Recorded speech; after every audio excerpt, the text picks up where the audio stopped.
Hi, everyone. Today I will be speaking with author Sheila Weller, and her book, Girls Like Us, was published in 2008, and I am words cannot express how excited I am to talk to you today. Oh, I'm so happy. Oh, my gosh. Nice. Yeah. This book is, for me, I was born in 1964. And this book just is so amazing for me because I learned more. I didn't think there was more I could learn about these women, and yet there was so much more that I didn't, so much more that I didn't know. But first I want to tell you that I love the way you wrote this book. I love it. I love how, I knew these women, and it's just for everybody out there, this book is about Carole King, Joni Mitchell, Carly Simon, but so many more people, during this time. Right. And I had no idea how even connected they were. When I first saw the title, I found you because I had gone to see Beautiful, which is the Broadway musical, Carole King's Broadway musical, and I just loved it. I was like, oh, my God, I got to listen to more Carole King, and I started looking into more books on her, and that's how I found this one. Right. And when I saw the three of them, I was like, I wonder how that's interesting. That would be interesting, And now I'm like, oh my God, I like want to tell my children. I keep talking to them about it, and they're like, yeah, okay, Mom. But I'm like, no, you don't understand. That time period was so different than it is now, and especially for my daughters, because it's like, do you understand what these women were doing at this time? And I actually, after I had gone to see Beautiful, my one daughter, who's 22. She was having some boyfriend issues, right? And it was her birthday. And I said, I'm taking you to go see Beautiful because you have to see this. And we sat in the front row, and she cried the whole time. Like, she was like, and I was like, and look what she did. Like, they had men. Of course they did. They all did. They were all married at, different times in their lives, not just one. But they also did amazing things outside of the men. Which is what I love so much. Yeah, they wrote the soundtrack for the generation who were little girls in the 50s when it was a very repressive, conventional time, and we, if I may say, kind of broke the rules. There was a lot of opportunity when you live in a time that's that uninteresting, and conventional. You can break a lot of rules, and a lot of things happen to enable us to. The civil rights movement, the beginning of rock and roll, the social protest movement, and then we kind of invented the idea of women being adventurers and then becoming feminists. So these three women, Carole King, Joni Mitchell, and Carly Simon's music and their lives were kind of the soundtrack and the narrative of that process. And I knew it by listening to their music and feeling a kinship with them, during all those years. And then, and I kind of knew some of the things that had happened that were kind of hallmarks and landmarks of the change. And as I went back and talked to so very many people who knew them well, I, found all the resonance points that I expected to find. And so it's both a biography, a triple biography of them, and a story of a generation. Oh, and it is. I love the way you wove history into it, because it's like I said, I was born in '64, so this isn't, like I was little and I remember their songs, but I wasn't a part of, it was too young. I was too young to understand like what they were going through, what women were going through in the late '60s, but. My dad was a huge part of my music life, and my parents were very, very young when they had me, and they were teenagers. And I remember, so my dad always listened to Crosby, Stills, Nash. Okay, like I just remember that, over and over and over again. And then, like, I'm like, I wish you were still alive so I can tell him like what I know now, like about them even, and how relevant they were how they, I shouldn't say that, I should say how relevant the women were in their lives, in creating that group, it was such a great story, and I cried through most of it, I have to tell you, just because it was, it hit me so hard, their music and knowing now, like, their songwriting, like what the songs were about, you know, in their lives, and now being this age and being like, oh, you know, now I get it. Yeah. Oh, I Right. get that song. Oh, Sweet Beauty Blue Eyes, I get that now. You know, Right. it was so cool to read. I just loved it so much. Good. Well, thank you. I mean, I want to say first of all that there's another book called Girls Like Us. It's a whole different book by a woman who is a very heroic champion of saving women from sexual exploitation. So mine is Girls Like Us, Carole King, Joni Mitchell, Carly Simon, and the Journey of a Generation. Okay. So it's a separate, it's its own book. Yes, its own book. And yeah. And for the three of them, the backgrounds that they came from, I mean, they're all relatively the same age, okay? But they all came from the most different of backgrounds that you can imagine. Right. You know? That's the amazing part. You know? That was part of the weave. I you know, that was part of what made sense, that they each brought a different, you know, perspective to that experience. Carole was a Brooklyn girl, middle-class Brooklyn girl. Carly also lived in the city, but it was sort of upper middle class, intellectual, sophisticated publishing family, very interesting mother, who actually claimed she was part black. And we were just watching the Henry Louis Gates interview with Charlie Rose last night, and she is. But you know, she very is? different. Yeah, her mother was kind of part. Her grandmother was part Moorish or part something, you know, Algerian or something. Anyway, very sophisticated, upscale, intellectual family. The father founded Simon & Schuster, but also a very decadent parents. Very interestingly, you know, sophisticated in terms of their sexual habits and how the marriage was, sort of the secrets in the marriage. And Joni was deep Canada, deep conventional, kind of sweet, you know, daughter of immigrants to Canada, and only child raised in the middle of Canada by, you know, a mother who was very, very, very protective and very much wanted her to be on the up and up. And Joni was a bit of a rebel. Right. And I didn't know much about Joni Mitchell. That for some reason that kind of escaped my childhood. But, you know, I knew way more. Well, Carly Simon was, because her music was coming out in the late 70s also. Right, like I remember listening to her on my own. You know. But Carole King, it's like I heard of her. Her album came out in 71, so I was still quite young. But Tapestry made such an important impact, and you were listening to those songs. Even if you were listening to the radio, you're hearing Carole King songs. You know, like you don't have to like be listening for it. I mean, they're there. Exactly right. Yes. And I'm so happy they had that musical to expose the songs that she wrote before Tapestry, because I didn't even know. I didn't even know her history. They're in my book. That her whole life is in my book. Yeah.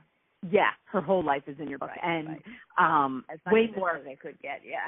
Oh yeah, I think you've got a lot. A lot of detail on Carole, and the thing that the Broadway musical leaves you, you know, like kind of leaves you to think is that when she moves to California, that Jerry's gone. And what I found interesting in your book is that Jerry's not gone. Like he's not gone yet. Yes, yes, they stayed close. Right. Worked, wrote songs together, and you know, kind of kept a bond up. Yes. Yeah, it was almost like she became also, you know, he was like the, you know, partner at least, but even more so of a partner, you know, the writer. And then when she went to California and started finding herself and finding her own voice, you know, it was almost like then he was like, wait a second, you know, I want to be with you. Like it kind of took a role reversal a little bit, you know. That's what I got from it. Very gifted lyricist, Jerry, and he died a few years ago. I was really lucky to be able to have been able to interview him. Oh, you did? Yeah. I went to his house and interviewed him. Wow. Some great stuff. Yeah. So anyway, it was. I really liked writing that book. I've written a number of other books, but and they were significant in different ways. But this is kind of the one that everybody loves. So I'm happy about that. Yeah, exactly. I think it because the way you wrote it, I really think that it's, you know, not only is it about them, but it's about, you know, all the like Judy Collins, was in there, you Yes. know, and then, like I said, some of the men, you know, James Taylor, everybody can, you know, reading this book is like reading a history book of music in the 60s and 70s. Yeah. You know, Good. that's what I think. I think everybody should read this book. Thank you. Thank you. It's available on Amazon, Books A Million, and Barnes & Noble websites. Yes, and I went back and forth between reading it on my Kindle and reading and listening to it.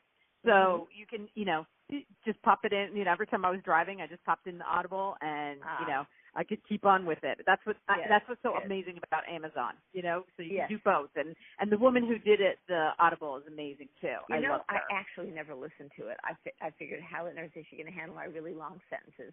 So I never listened to it. But one day I will. No, she did a great job, and Good. you know, it's interesting because there's been a little bit of a debate on Facebook today about whether listening to books is actually reading books. And I have to say, since I started doing this, I need to do both because of all the interviews that I do. Right. But I do enjoy them in a different way. It is a different experience, but for me, it's kind of a necessity right now. But I do feel like I get just as much out of them. So whatever, you know. Because people have opinions. I got to see that today. Anyway, your other books, you've written like 6 or 7 other books, right? 6 other books, Yeah, and you know, when I started to go back through the titles doing the research, I was like, oh my God, I wish I would have had the time. I would have read every single one of these books. Oh, that's sweet of you. That's nice, yeah. Well, because of the way you write, I mean, obviously you were a journalist. I can tell. I can tell the way you weave a story together, that you're a journalist and you see stories not just from one side, but like the whole story, you know, behind it. So that's what I love about your writing. It wasn't like anybody could have done a biography on these guys. I mean, that's not, you know, that's a different research. Your research was basically weaving it all together in what was going on and what they were going through, as in what was going through in the world. And I can see by your titles of your other books that you're also doing that with them too. I do, yeah. You know, trying to, so that they're like history to me. But let's talk about them because we've talked about it. My latest book is called The News Sorority, and it's Diane Sawyer, Katie Couric, and Christiane Amanpour as the major women in when, you know, major network broadcast news was the thing. Now, of course, we have cable, we have social media, we have digital news. My son is a digital news founding editor, and so we have a whole different way of breaking the news. But for 25 years, the 6:30 news and morning TV is where you know, and specials. This is where you got your news, and it was a surprisingly sexist world. Surprisingly, because the people that were the producers and the executives went to good colleges and were expected to be, you know, good liberals, and they were. But America wanted Walter Cronkite, you know, and maybe somebody like Peter Jennings. I was just thinking Peter Jennings. Yeah, who I watched. Yes. Yeah. So these women really were incredibly ambitious in pushing past a lot of shibboleths and getting their stories out. So I put that together as a triple biography. And then I wrote one of the big OJ books. I wrote a book on their marriage. Yes, I came saw out that. before the trial. Yeah. So it kind of explained what happened, how those murders, you know, why those murders happened. That was what my book. What was your, for a quick, because I was interested. I was like, I read so many books on the OJ trial that I wish I would have came across your book. But what was your take on it? Well, it wasn't on the trial. It was on their marriage. Yeah. Right. Right. I meant that I read books on the trial, but I didn't come across your. I never saw one on their marriage per se. Yeah. You know.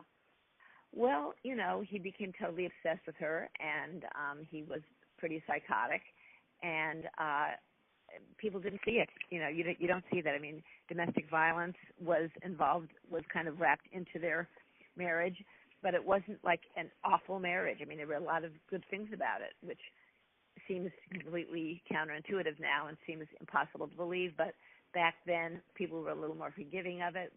We were a little more naive about it, and it was two very passionately involved people, one of whom was going to get his way no matter what. And you could just kind of see how that happened, you know, through the course of their years together. And, you know, when somebody is hero worshipped by a lot of men, the fact that they're, you know, obsessively, psychotically obsessed with a woman doesn't seem as apparent. It seems that, oh my God, he's calling me at 4 in the morning and confessing something to me, and I'm lucky to be a friend of OJ's. That's kind of the feeling that these guys had, rather than something's really wrong with him and she's in danger. So right, that's a lot of what was happening. Yeah.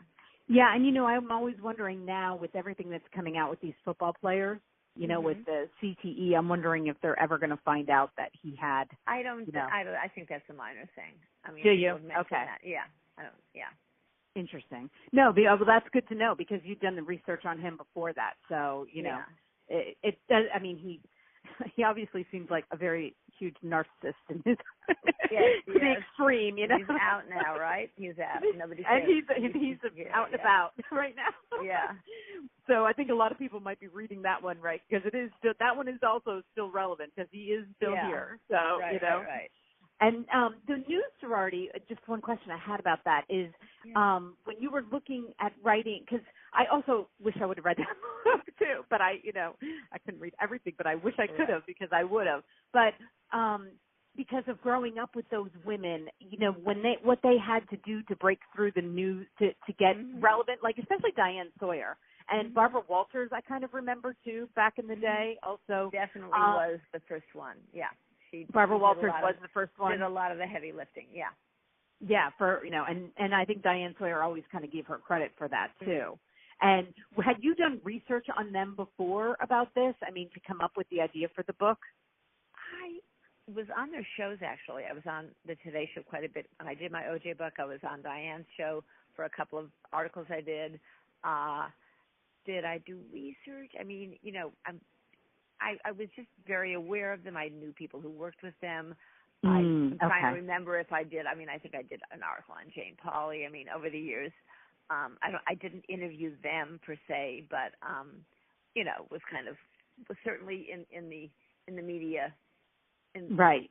Although I must tell you, when I started the book, even though I've lived in New York all my adult life, in the media business in terms of at least being a writer, there was a great deal about the news business that I had no idea about, so I really had to learn. Oh, interesting. Yeah. Well, yeah, I think that seems like a really, really cool book. I'd love to read it. So, and then you have Dancing at, is it Ciro's? Dancing at Ciro's. That's a memoir about my family. I'm in it a little bit, but it's mainly about my parents and my uncle. Yeah. Oh, interesting. Well, that's really awesome. It's nice to be able to write, about yourself when you're writing about everybody else. Yeah. Okay, and then Amy Fisher's story. Okay, so I lived through I don't like to talk about that so much. I mean, that was an assignment. That was an assignment. Okay. Well, I mean, I was chosen as her ghostwriter, and that was a long time ago. Yeah, that was whenever it was, like 1990 or something. Marrying the Hangman is a book I will talk about. It was before the OJ case. It was another woman murdered by her husband, upscale woman, writer, assistant to a major magazine, editor, publisher, was murdered by her stock trader husband, who then got custody of the kids.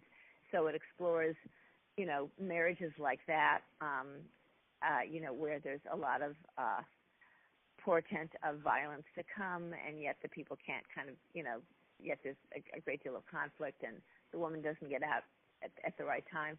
And also, bad custody law that enables this to happen. So that's what that book was about. Oh, interesting. Okay. And then Saint of Circumstance. That's a book about a rape case that happened in Darien, Connecticut in the mid-'80s. It was called the Alex Kelly rape case. The people in the Northeast knew about it. He escaped. He kind of fled, literally, his trial, and was a ski bum in Switzerland and France for many years without getting caught. And what is significant about it now kind of is that we've really redefined non-stranger rape to the point that everything that is non-consensual is considered rape. Back then in the 80s, we were just on our way to doing that.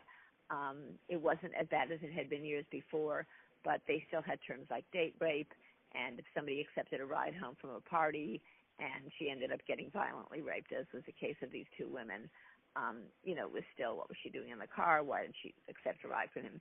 So it's a good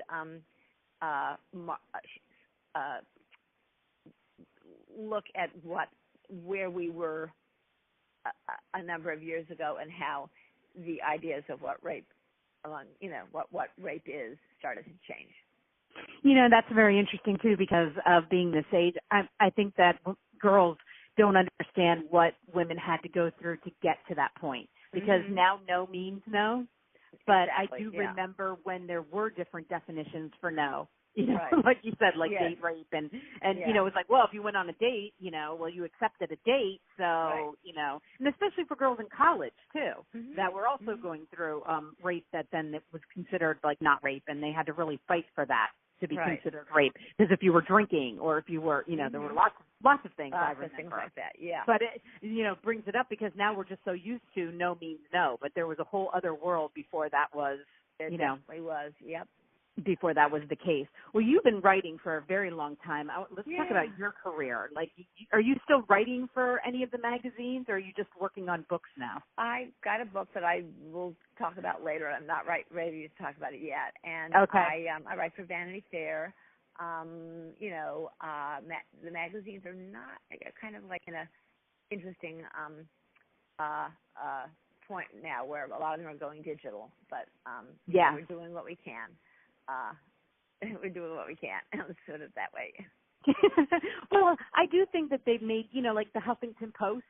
I mean, now they're digital, and that's a huge source for writers. And, I think that people are getting used to, just going online and not getting but I have to say that if I'm traveling, I always buy Vanity Fair, like for the road, like that's the one I'll get in the airport so I can read on the airplane, Right. So, but I used to be a huge magazine buyer, but now it's like, it is a little bit when you can get it online, to have the physical copy. But I always think when I'm on the plane and I'm turning pages, I'm like, I forget magazines. I love magazines. I like the smell of magazines. I like, everything about a magazine.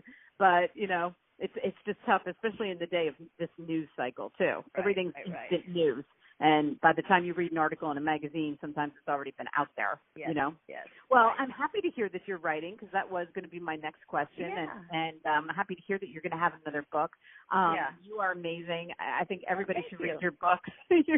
I wanted to have the opportunity to just tell you how much of this book, Girls Like Us, just touched me. And I think that it's such an amazing story. And people that are listening to music now, I mean, I always try to tell my kids, like, go back and listen. Why do you think that song came to be? Well, do you understand where those songs came from? And and it was in the singer-songwriter era, and which was an amazing the beginning time. of the singer-songwriters. Yep. Yes. Right. I mean, that was such an amazing time for, our country, I think, music-wise. It was. It actually was. And I learned so much about all of them, and it made me love their songs even more. Good. Yes, it's fun to. People have said, read it while you're listening to the music, and that's exactly what I did. Good. That's exactly what I did. Well, thank you so much, Sheila. Thank you for talking to me today. I love your enthusiasm. Oh, thank you. And can't wait to see what's next. Okay, so, I'll let you know. Today.